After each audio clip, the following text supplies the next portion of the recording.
শিয়ালপাড়া বনে বল্টু শিয়াল তার দুই বউ শেফালি আর শিউলি শিয়ালিনীকে নিয়ে বসবাস করত। একদিন বল্টু শিয়াল আবারও একটি বিয়ে করে তার বাড়িতে নিয়ে আসে। নতুন বউকে দেখে শেফালি আর শিউলি শিয়ালিনী বলে, ওগো এই আবার কে গো? এ কাকে তুমি আমাদের বাড়িতে ধরে নিয়ে এসেছো শুনি? কেন আমার সাজগোজ দেখে বুঝতে পারছো না আমি কে? আমি হলাম ওর বিয়ে করা বউ। ওগো এরা দুজন বুঝি আমার ননদ হয়? দেখতে তো বেশ কিউট। কি বললে তুমি ওর বিয়ে করা বউ? শ্বশুর আব্বা, ও শ্বশুর আব্বা এদিকে এসে দেখে যান আপনার ছেলে কি করেছে। ঘরে দুটো বউ থাকতে তুমি আবার বিয়ে করেছো? ওরে হতচ্ছাড়ি, আমরা তো ননদ না, আমরা তো সতীন। ও শ্বশুর আব্বা কি হলো, তাড়াতাড়ি আসুন তো, এসে দেখে যান। হ্যাঁ কি বলছো তোমরা? ওগো তুমি তো বলেছো তুমি বিয়ে করনি। হায় রে, এ কি হলো আমার? কি ব্যাপার, এত চেঁচামেচি করছো কেন? শান্তিতে একটু ফোনে কথা বলতে পারবো না? হ্যালো বেয়াই, আপনি কোনো চিন্তাই করবেন না, আপনার মেয়ে আমার বাড়িতে রানীর মতোই থাকবে। ছেলে আমার বেকায়দায় পরে বিয়েটা করে ফেলেছে, ওরা দুশোদিন মিলে খুব মিলেমিশেই থাকবে। ও শ্বশুর আব্বা তাড়াতাড়ি আসুন, দেখে যান এসে আপনার ছেলের চরিত্র কতটা ফুলের মতো পবিত্র। এসে দেখে যান। আরে আসছি। আচ্ছা বেয়াই, তাহলে এখন রাখছি, পরে কথা বলবো, বাই। এরপর বিল্লু শিয়াল বাহিরে আসে আর বলে, কি ব্যাপার, কি হয়েছে তোমাদের?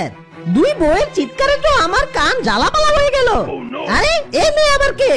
আমি আপনার ছেলের বউ, আপনি নিশ্চয়ই আমার শ্বশুর আব্বা। বাবা বাবা, ও বাবা, আমি বিয়ে করতে চাইনি বাবা, আমি যে বেকারে পরে বিয়েটা করে ফেলেছি। কি, তুই আবার বিয়ে করেছিস? ওরে তোর কারণে বোনের কাউকে আমি মুখ দেখাতে পারছি না, আজ তোকে আমি গুলি করে মারবো। বৌমারা আমার গুলিটা কোথায়? আজ আমি ওকে মেরেই ফেলবো। ওরে বাবা রে, বল্টু ভাগ, তাড়াতাড়ি ভাগ, এই শালা বউয়ের জন্য আজ আমি বাড়ি ছেড়ে চলে যেতে হচ্ছে। এসব শুধু তোর কারণেই হয়েছে শ্বশুরের বেটি। এসব বলে বল্টু শিয়াল চলে যেতে থাকে। তখন শিয়ালিনী কেঁদে কেঁদে বলে, ওগো তুমি আমাকে ছেড়ে কোথায় যাচ্ছ? আমাকে তুমি সাথে করে নিয়ে যাও। আমি জাহান্নামে যাচ্ছি, ওই জাহান্নামে আমি তোকে নিয়ে যেতে পারবো না, তুই এই জাহান্নামে থাক। আমার বাবা আমাকে বুঝলো না। বউরা তোমরা সবাই ভালো থেকো।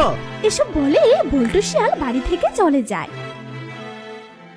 আর ওদিকে পাপিয়া নামের এক শিয়ালিনী তার বিয়ের আসর থেকে পালিয়ে কিংকং এর দোকানে আসে। ও দোকানদার ভাই, দিন না, আমার যে আর কোথাও যাওয়ার জায়গা নেই, এই মুখ আমি আর কাউকে দেখাতে পারবো না। আমি আপনাকে অনেক টাকা দিব, তবুও আপনি আমাকে একটি বিষের বোতল দিন। এই মেয়ে, আমি তোমাকে সে কখন থেকে বলছি আমি তোমার কাছে বিষের বোতল বিক্রি করবো না, তবু তুমি আমার কথা শুনছো না। তোমাকে বিষ দিয়ে আমি পুলিশের লাঠির বাড়ি খাবো নাকি? এখনই এখান থেকে চলে যাও। কেন, বিয়ের আসর থেকে পালিয়ে আসার সময় মনে ছিল না সাথে করে বিষটা নিয়ে যায়? যত সব, যাও যাও, ভাগো এখান থেকে। ও ভাই, একটু দয়া করে আমাকে বিষটা দিন, আমি কথা দিচ্ছি আমি এখানে খাবো না, ওই কলা বাগানে গিয়ে খাবো। ঠিক তখনই সেখানে শিয়াল আসে আর কিংকংকে বলে, ও ভাই একটা বিষের বোতল দিন তো, খুব তাড়াতাড়ি দিন। আরে ভাই, বিষ দিয়ে কি করবেন শুনি? বিষ দিয়ে কি করব? আমার গায়ে বিষ পোকা ধরেছে, তাই গায়ে বিষ মাখবো না। মানে কলা গাছে বিষ পোকা ধরেছে, ওইগুলোতে দেবো, বুঝছেন ভাই? ও আচ্ছা, আমি তো ভাবলাম ওই মেয়েটার মতো আপনিও বিষ খেয়ে আমাকে ফাঁসির দড়িতে ঝুলাবেন। এই নেন বিষ, দাম 150 টাকা। এই নিন টাকা। এ কথা বলে বল্টু শিয়াল সেখান থেকে যেতে থাকে। এদিকে পাপিয়া শিয়ালিনী তার সব কথা শুনে আর বল্টু শিয়ালের পিছে পিছে যেতে থাকে। আজ বিষ খেয়ে 3 বউকে সারা জীবনের জন্য মুক্তি দিয়ে দেব। পর মানুষের দুঃখ দিলে দুঃখ মনে হয় না, আপন মানুষ দুঃখ দিলে মেনে নেওয়া যায় না। এসব বলে বল্টু শিয়াল যখনই বিষ খেতে যায়, ঠিক তখনই পাপিয়া শিয়ালিনী বলে, দাঁড়ান, আপনি বিষ খাবেন না। এই বিষ আপনি কেন খাবেন শুনি? আরে এ আবার কে? এই তুমি কে?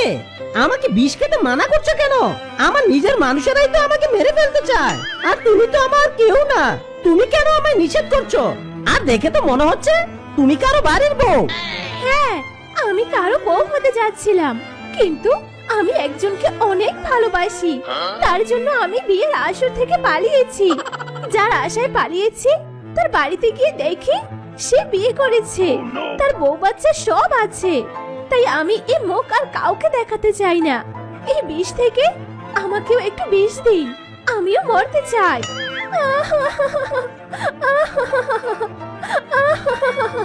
আরে এ তো দেখছি সত্যি সত্যি কে মরতে চায়। ওরে বাবা, আমি মরতে পারবো না। এ জীবন শোনো, আত্মহত্যা মহাপাপ। তুমি যে কাজ করছো তা সত্যিই কোনো অন্যায় হোক না কেন, বাবা মা সব ভুলে তা ক্ষমা করে দেয়। তাই বলছি কি, তুমি তোমার বাড়ি ফিরে যাও, দেখবে তোমাকে ওরা ক্ষমা করে দিবে। তুমি জানো না আমার বাবা মা কেউ নেই। আমি আমার মামার কাছে মানুষ হয়েছি। আমার মামা ভীষণ রাগী, আমাকে সামনে পেলে এক আছাড়েই মেরে ফেলবে। ও আচ্ছা, তুমি যখন এতই ভয় পাচ্ছ, তাহলে চলো আমি তোমাকে তোমার মামার বাড়িতে রেখে আসছি। এই কথা বলে বল্টু শিয়াল পাপিয়া শিয়ালিনীকে নিয়ে তার মামার বাড়িতে যেতে থাকে। কিছুদূর যেতে পাপিয়া শিয়ালিনী বল্টু শিয়ালকে বলে, আচ্ছা এতক্ষণ তো আপনি আমার সব কথাই শুনলেন, কিন্তু আপনি তো এটা বললেন না যে কেন বিষ খেতে চেয়েছিলেন। আপনিও নিশ্চয়ই আমার মতো প্রেমের ছেঁকা খেয়েছেন। হ্যাঁ, আমি যদি এখন সত্যিটা বলি যে আমার 3 বউয়ের জন্য আমি বিষ খেতে যাচ্ছিলাম, তাহলে তো সে আমাকে চরিত্রহীন বলবে। না না না না, তার চেয়ে বলি যে আমি প্রেমের ছেঁকা খেয়েছি। ওটাই, চলো এখন। এই কথা বলে তারা দুজনই হালুমবাগের বাড়িতে যায়। ও মামা, তুমি আমাকে ক্ষমা করে দাও মামা। আমি তোমার কথা অমান্য করে অনেক বড় ভুল করেছি। এমন কাজ আর আমি কোনোদিনও করব না। আমাকে ক্ষমা করে দাও মামা, প্লিজ আমাকে ক্ষমা করে দাও। তুই আবার ফিরে এসেছিস? তোর কোনো ক্ষমা নেই, আজ আমি তোকে মেরেই ফেলবো। তোর জন্য বনের সবাই আমাকে কত অপমান করেছে। বাঁচতে চাইলে তুই এখনই আমার সামনে থেকে চলে যা, যা বলছি। আরে আরে মামা দাঁড়ান, ওকে মারবেন না। ওর তো ভুল বুঝতে পেরে আপনার কাছে ক্ষমা চাইতে এসেছে। আপনি তো পারেন সব ভুলে ওকে ক্ষমা করে দিতে। আপনি যদি ওকে ক্ষমা না করেন, তাহলে কোনো সন্তান তার ভুলের জন্য তার আপনজনের কাছে আসবে না। বুঝেছি, কিন্তু এবার নিয়ে যে কাজ করেছে তাকে কে বিয়ে করবে? তুমি ওকে বিয়ে করবে? ও তো তোমার সাথে এসেছে, তাই না? মা, তুই যখন ওকে ভালোবাসিস, তাহলে আমি এখনই তোদের বিয়ে দিয়ে দিচ্ছি রে। আরে এ কেমন কথা? আমি ওকে ভালোবাসি না। মানছি আপনার ভাগ্নি দেখতে মাশাআল্লাহ, কিন্তু আমারও তো পছন্দের বিষয় আছে, তাই না? আচ্ছা, তুমিও তো প্রেমের ছেঁকা খেয়েছো। তোমার প্রেমিকা তোমাকে ছেড়ে চলে গেছে, তাহলে আমাকে বিয়ে করতে তোমার সমস্যা কোথায় শুনি? আমাকে বিয়ে করতে তুমি ভয় পাচ্ছ কেন? হ্যাঁ, আরে আরে কথা সেটা না, আমার তো বিয়ে হয়েই গেছে। ঘরে 3-3টা বউ আছে। বিশ্বাস না হলে আমার বাড়িতে গিয়ে দেখতে পারেন। এই, তোমার তো এখনো দুধের দাঁতে পড়েনি, আর তুমি বলছো কিনা 3টে বিয়ে করেছো। আমাকে তুমি পাগল মনে করো নাকি? আজ তোমাকে আমার ভাগ্নিকে বিয়েই করতে হবে।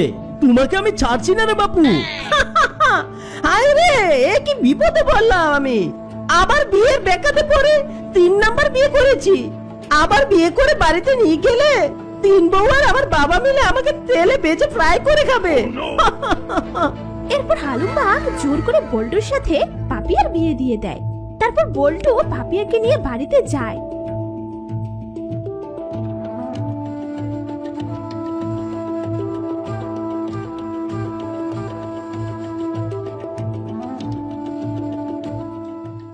এই যে 4 নাম্বার বউ, ওই যে আমার বাবার ঘরের সামনে বসে আছে।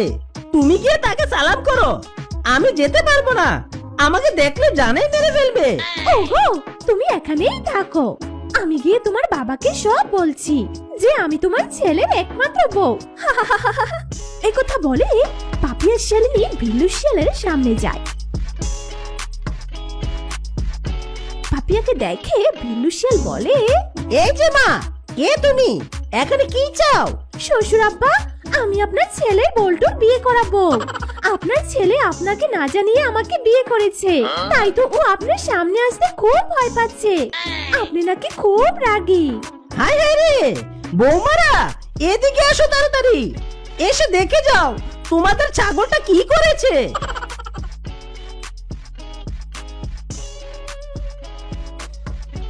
ও শ্বশুর আব্বা, কি হয়েছে?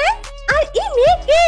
তোমাদের স্বামী বাড়িতে আসতে পারছে না বলে পার্সেল ডেলিভারির মতো শুধু বউ বাড়িতে পাঠাচ্ছে। আরে আরে আরে, এরা আবার কারা? এরা বুঝি আমার ননদ? ওরে হতচ্ছাড়ি বউ, এগুলো তোমার ননদ না, এরা হলো তোমার 303। ওরে বাবা, গুলি খাবার আগে এখান থেকে কেটে পড়ি, নিজে বাঁচলে বাপের নাম। এসব বলে বল্টু শিয়াল সেখান থেকে পালিয়ে যায়।